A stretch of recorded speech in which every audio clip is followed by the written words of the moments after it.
Thomas the Tank Engine wouldn't stop being a nuisance. Night after night he kept the other engines awake. I'm tired of pushing coaches. I want to see the world. The other engines didn't take much notice, but Thomas was a little engine with a long tongue.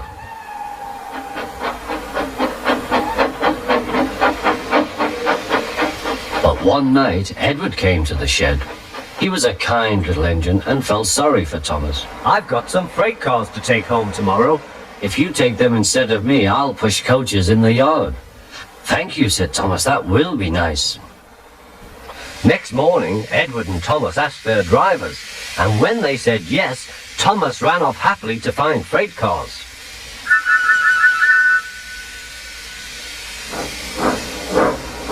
Now the freight cars are silly and noisy. They talk a lot and don't attend to what they are doing. And I'm sorry to say they play tricks on an engine who is not used to them. Edward knew all about freight cars. He warned Thomas to be careful, but Thomas was too excited to listen.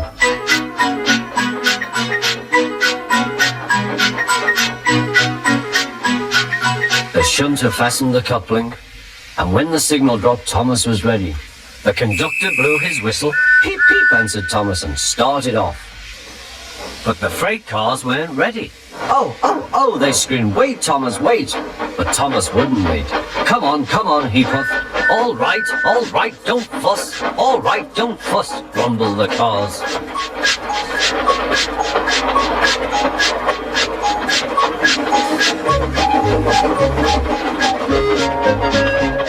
Thomas began going faster and faster. Whee! He whistled as he rushed through Henry's tunnel.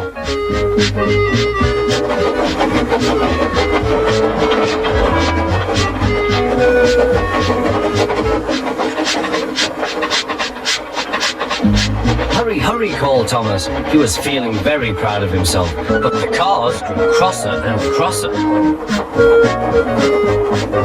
At last, Thomas slowed down as he came to Gordon's Hill.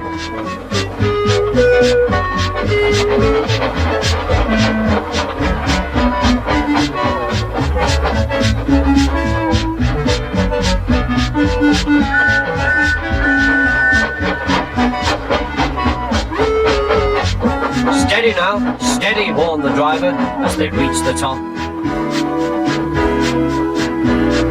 He began to put on the brakes. We're stopping, called Thomas. No, no, no, answered the cars, bumping into each other. Go on, go on. Before the driver could stop them, they had pushed Thomas down the hill and were rattling and laughing behind him.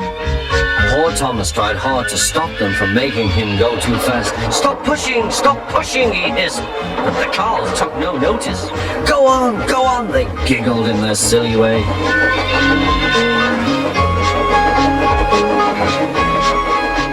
There's the station. Oh dear, what shall I do? He cried. He rattled straight through and swerved into the goods yard. Thomas shut his eyes. I must stop.